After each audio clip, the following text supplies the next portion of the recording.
And I'm back.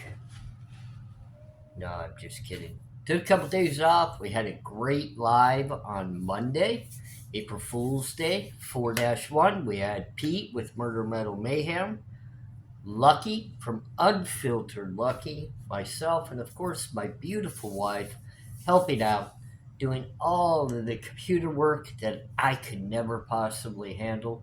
Very appreciative of all of them. It was an amazing time. We had a great chat.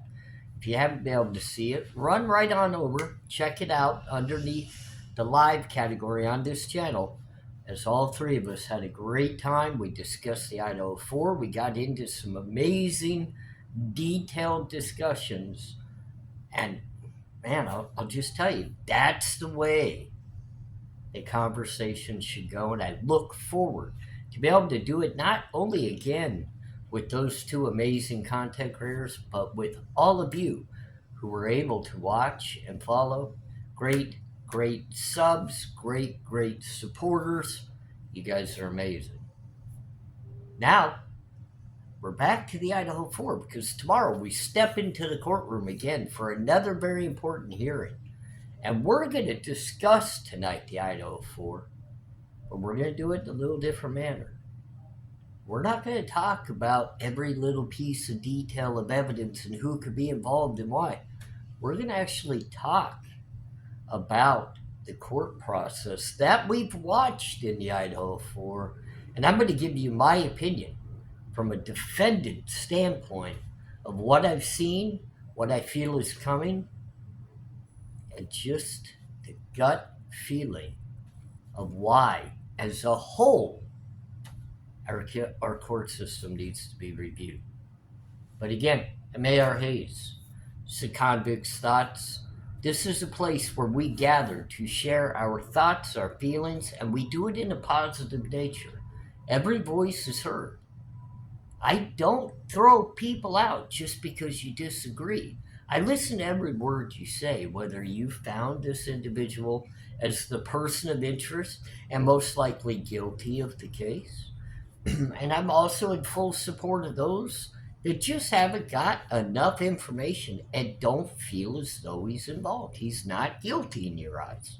I support all of you, and I appreciate all of you for being a part of the voice of true crime that matters most.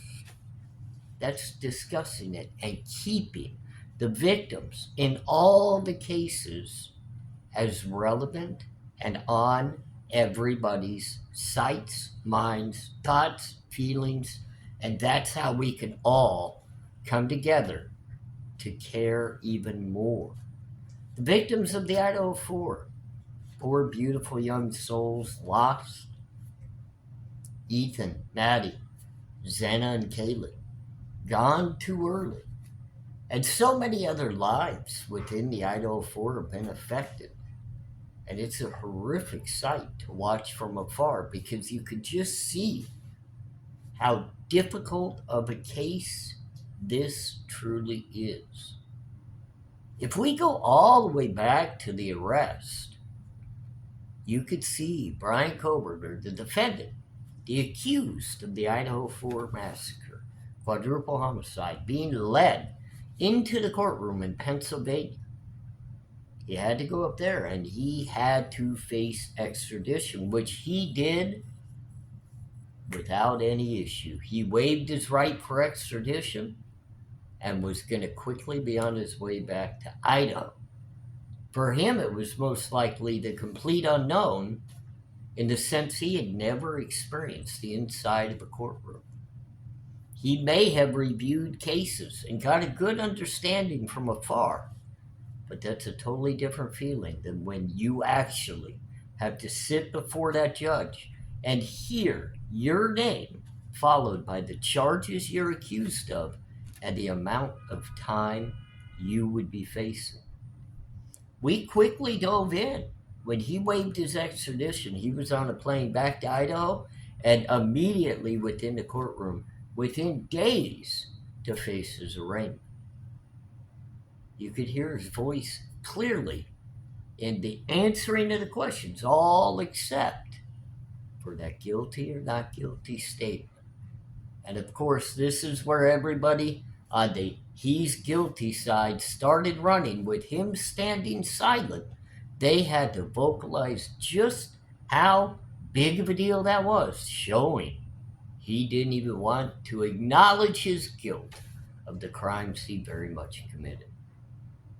Foolish, foolish statements right off the bat. And what's sad about that is even some of the people who were broadcasting within mainstream media, the Graces and the Coffin Duffers, and all of these individuals who have law enforcement and also lawyer backgrounds, misstated everything that they said across the board in regards to standing silent. As many of you know, I've screamed from the rooftops for a long period of time. Standing silence has a direct purpose for doing it. And I'm glad that he actually did it because he brought right away the attention that I personally have focused on, and that is accountability within the justice system and the courts. I want to see all the way from the beginning to the end, through an investigation, a prosecution, and all the way up to the sentencing, through the appeal process, our justice system hold itself accountable and walk through the steps appropriately. I think all of us have already seen the very issues within the Idaho case as they've been put under the spotlight, and nothing across the board makes sense at all. As we worked our way early on after him, Bryan Kohbergers, standing silent, not pleading guilty or not guilty, we moved forward into beginning to debate and fight over the discoverable evidence. It began quick and it began at a running pace. But the big key was when that preliminary hearing was set, many of us took a deep breath and said, thankfully, we're going to be able to see exactly what the prosecution has that ties this individual to the case, and it's going to begin to take form, and we're going to better understand how and why this young man is very much sitting in a jail cell, and this case will be wrapped up with those actual victims getting their justice. We were all fine while we were heading towards that preliminary hearing.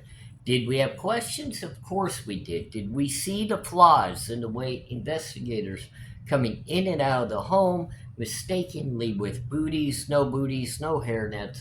There were mistakes being made right away that we all saw happening within the investigation. Not only was that very prominent within our view, but we saw how the podium discussions where they were releasing info publicly to everybody, they were backpedaling, they were misinforming different things, calling out the wrong cars. There was a lot going on, and it was being taken notice of. But the saving grace would be that preliminary hearing. Just prior to the preliminary hearing, we start hearing there could be exculpatory evidence with the name Bethany attached to it. Questions began swirling again, but it was okay. That preliminary hearing was going to be a very important, impactful ordeal within the courtroom. And we had this feeling that it would be resolved because the defense would finally get to talk to Bethany rather than having her continuously avoid discussion. Woke up and the preliminary hearing was waived, and the prosecution had secured a grand jury indictment. For someone like myself, going through the process within the courtrooms, that does not surprise me at all. Because in most cases, a grand jury indictment is the route that they go. Sometimes they do a preliminary hearing, and that gives the actual defense an opportunity to not only fully understand what the prosecution is working with, but they can also even put up a slight fight to try to get past and get the charges dropped before the indictment is actually given. But within the realm of a grand jury indictment, it's almost automatic. Very rarely, very, very rarely do they not secure an indictment through a grand jury. And when we all heard, especially someone like myself, the grand jury indictment had been convened, I knew he was indicted, and now I just was waiting to see what was going to unfold within the speedy trial realm. I knew it was going to be waived. There was no chance this was ever going to a speedy trial because these type of cases never do. But I have to admit, it was itching inside me that I sure hoped it would. I wanted the defense because I had this gut feeling within me they needed to put the pressure onto the prosecution. They had to push. They had to see if the prosecution's claim of having a locked, tight, and sealed case was really true. Could the prosecution legitimately contain their composure right as this was creeping towards a speedy trial? Or would they have dismissed charges just to refile down the road, saving themselves the embarrassment?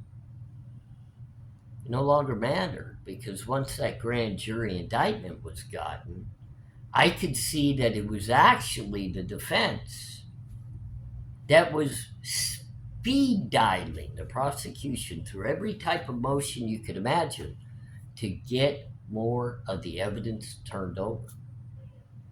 I just knew there was a problem because they weren't getting what they were asking for, and the judge within the very courtroom that needed to hold this entire case, both prosecution and defense, accountable, was letting it slide. It was very clear, even back to the days of standing silent, that the grand jury indictment was going to be contested. I knew that very on. Many called that right away. But we all knew grand jury indictments don't normally get contested. Their information rarely gets released. And on top of that, it is just not something that ever happens that grand jury indictment gets overturned. But we watched. We definitely watched as they worked their way through that. But I understood what was going on. The defense had singled out, and they were looking directly at certain criteria for dismissal. One, they were going to attack the grand jury. Two, they were going to go with the IgG, the DNA. Remember that little speck of DNA found on that knife sheath? That was going to become a bombarded and hard-fought war because that could get thrown out of this case, which would probably put the defense at the heightened top of the hill, battle angle of winning the fight.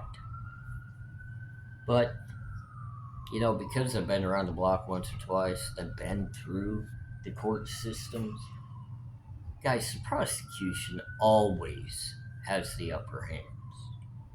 The courts side more often with the prosecution in everything that happens. Sure, as the defense has to file its motions, they don't get rewarded with a lot of wins to those motions, if you've noticed. And this is pretty much every case. Now, yes, at times in big cases, certain motions that are huge get heard and get awarded to the defense. Not much in the Bryan Kohberger Idaho 4 case has been awarded to the defense.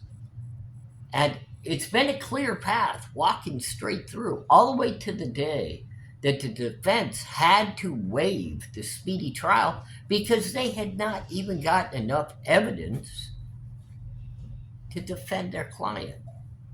Bryan Kohberger, if gone to court with the speedy trial, would have gone in with no ammo in his firearms. He would have been doing battle with a stick in a war that had many of tanks for the other side.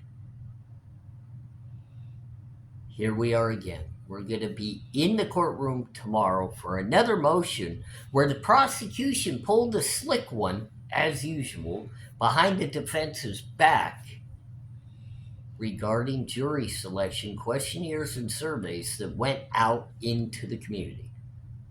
Here we are, a community that doesn't even hold law enforcement in their area accountable to keep proper, documented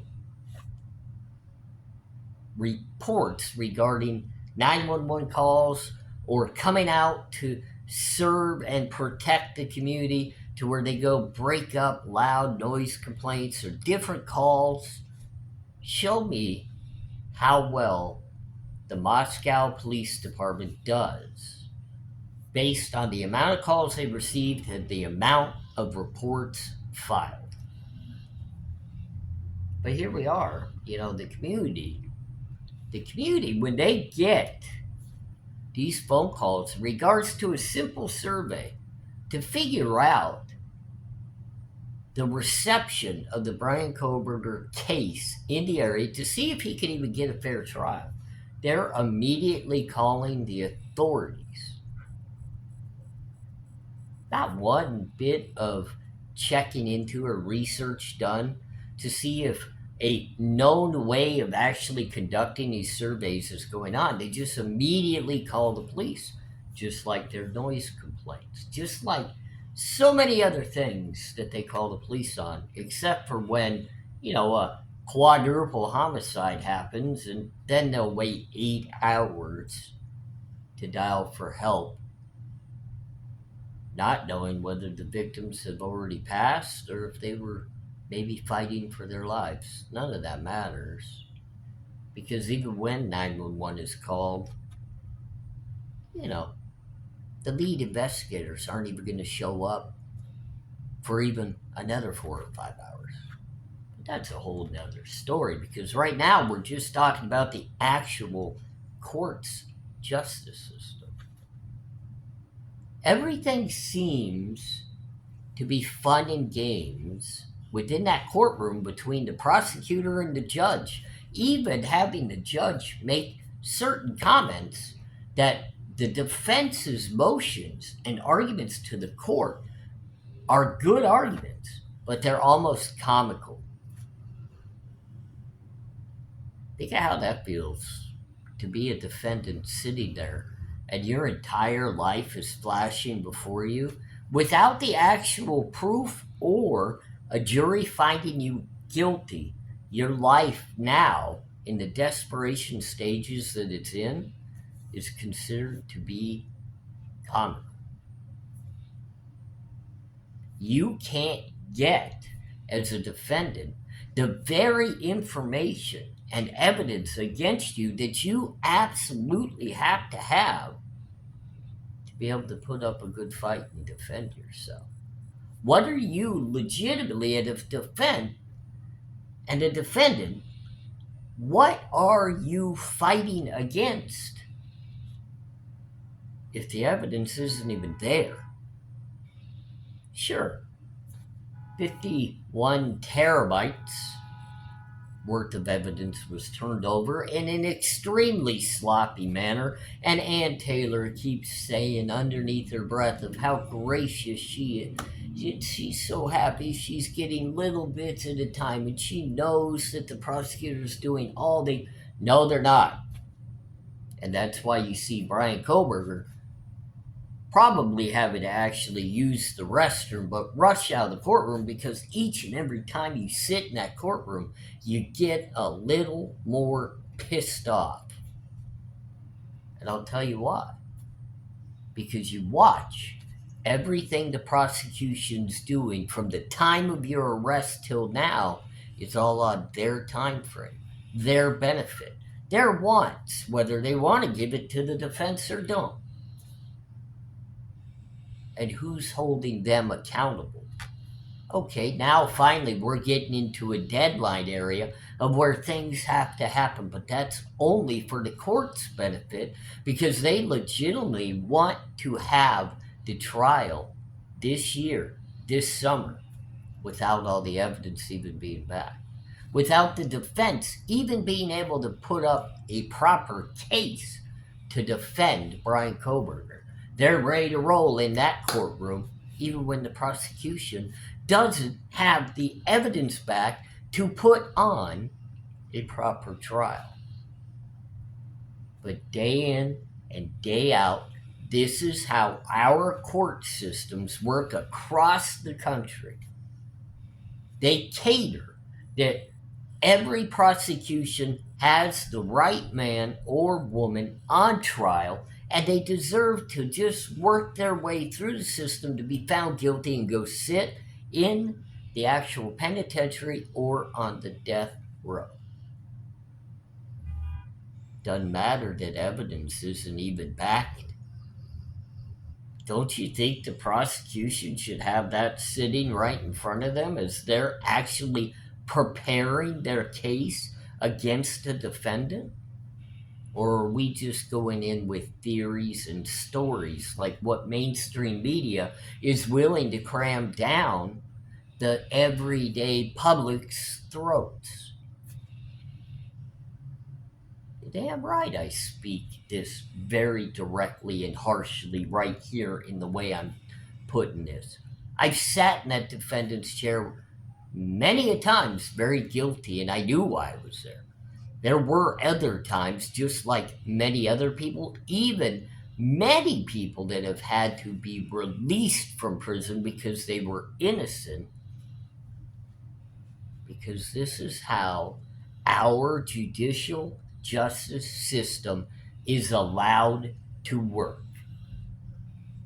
Unfortunately, sometimes at the end of the day, it's pushed through the state courts because they feel as though the appeals courts will fix whatever issues are there. Well, I'll tell you what,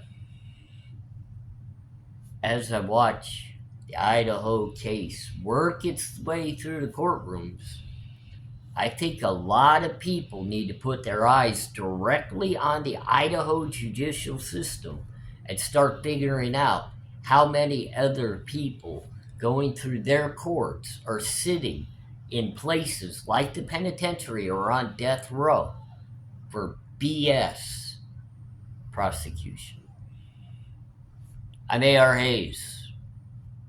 I hope you heard exactly what I had to say, and it rings in your ears to where you will think about it, because guess what? Even where you live right now, today, within our country or your own, could be your court system that is willing to allow the very same thing that's happening in Idaho to happen to one of your loved ones. And then you will be fighting, praying for fair trial, just to see. It's never fair. ARHayes, Convicts Thoughts. Again, thanks for joining me.